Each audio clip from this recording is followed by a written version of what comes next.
Salut à tous, ravi de vous retrouver pour ces news du week-end. Avancée d'une journée pour me laisser le temps de bosser sur une vidéo que beaucoup attendent, ma BM. Ouais, alors ça a été un petit peu chaud le tournage, beaucoup de pluie, les caméras que j'utilise n'aiment pas ça du tout, contrairement à moi. Franchement, j'ai jamais eu peur de la flotte, je serais même plutôt du genre à la chercher, vous le savez.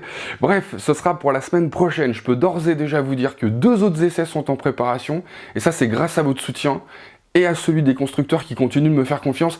Merci à tous. N'oubliez pas d'activer la petite cloche pour être prévenu quand je publie une nouvelle vidéo, comme ça vous êtes sûr de ne pas la louper. En attendant, Ducati vient de publier de belles images de la Panigale V2 sur sa chaîne, l'occasion de constater que définitivement les Italiens ont un sacré coup de crayon. Chose dont on peut aussi s'assurer en regardant les images de la nouvelle Scrambler. On sent Pro Dark, ou plutôt Dark Pro. Regardez-moi ça comme c'est mignon. Et en plus, les Dark, c'est les entrées de gamme chez Ducati. Donc elles sont sans chichi, mais du coup, le prix est rikiki. Bah si, par rapport aux 15 590 de la version Sport, ou même aux 13 590 de la version normale, 12 490, c'est boulette dans le couscous, quoi. Et encore une fois, à la base, c'est-à-dire l'excellent, enfin moi je l'ai adoré, hein, le Desmo à l'ancienne, plein partout, à la sonorité envoûtante, lui, il reste. Et franchement, c'est bien ça le principal. En revanche, attendez-vous les puristes à faire des bonds ou vous arracher les cheveux s'il vous en reste, parce que manifestement le futur Monster pourrait bien abandonner son célèbre cadre treillis au profit d'un cadre en alliage un petit peu plus massif, mais nettement plus léger que le chrome molybdène. Alors c'est moins joli, c'est vrai, mais selon les copains de Motostation, ça pourrait lui faire perdre 10 à 12 kg et surtout rendre le petit monstre nettement plus rigide et donc plus précis. Et il faudra bien ça pour probablement accueillir le 950 des multi, hyper et autres super, en lieu et place de l'actuel 821. Et pourquoi pas en profiter pour en proposer une version bridable à 2. Tiens, on reste 2 secondes chez les Italiens pour évoquer la future grosse GT 1200 cm3 de Benelli. Ah bah ouais, va falloir vous y faire les gars. Benelli a placé sa TRK sur la 2e marche du podium, juste derrière la GS en Italie. Donc maintenant, ça commence à parler. Là, en revanche, c'est très inspiré de la 1250 RT, mais en plus cheap quand même. Elle a fière allure, mais quand on regarde dans les détails, ça fait quand même un petit peu daté. C'est lourd quoi. Rien à voir, mais pendant que j'y pense, pour ceux qui aiment les bécanes de caractère, bonne nouvelle, Iron Motors aura bien lieu le week-end des 17 et 18 octobre prochains. Et ça, c'est grâce au concours de la FFM et de la préfecture du 9-3, ça mérite d'être signalé. Ils ont bel et bien eu l'autorisation d'accueillir du public malgré les restrictions dues au Covid. Donc, si vous aimez voir rouler des bécanes d'avant les années Mitterrand, c'est le moment. En revanche, attention, c'est 1000 places par jour. Donc, va falloir dégainer rapidos la CB pour réserver ses places, qui pour le coup passe de 15 à 10,99 frais de raisin inclus. Les amis, juste, des mecs comme Sonina, l'organisateur, ou Bonato avec l'Alpe Aventure Moto Festival, qui se bougent pour organiser contre vents et marées, ça se compte sur 2 doigts de la main. Donc si vous n'avez rien de plus important à faire, bim, on y va. Et rebim avec Suzuki qui vient de présenter son Bergman Street 125 en Inde. Bon, ça n'a rien à voir et sur le papier, ça va pas nous décoller les rétines.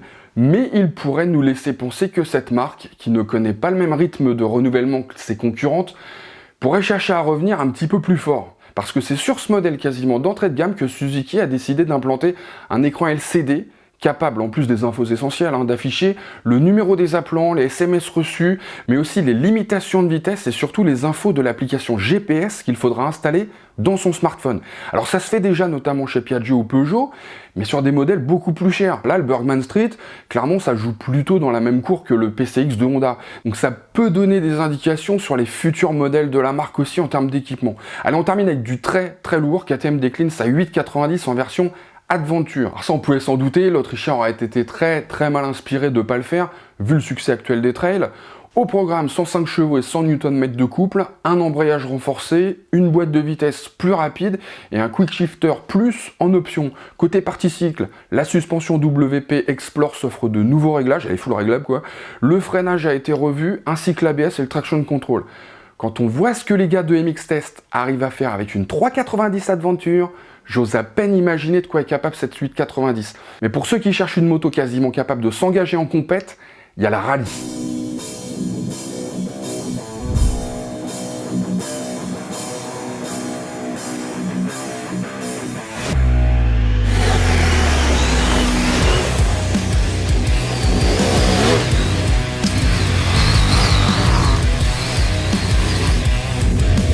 Et là, on monte encore d'un level avec cette machine qui s'inspire clairement de celle du Team Red Bull.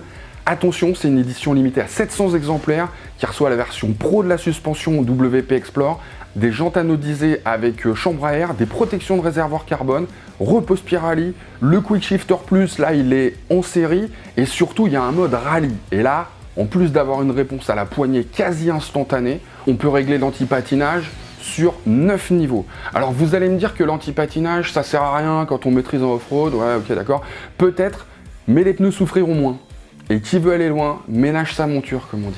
Bon, question tarif, c'est pas encore précisé, mais normalement ça devrait être à la portée de toutes les bourses. Bien pleine quand même. À toutes fins utiles, je rappellerai que la 790 Adventure R Rally était à 20 199. Voilà, sur ces bonnes nouvelles. Je vous laisse profiter de votre week-end bien mérité. On se retrouve très vite pour de nouvelles aventures. Ciao!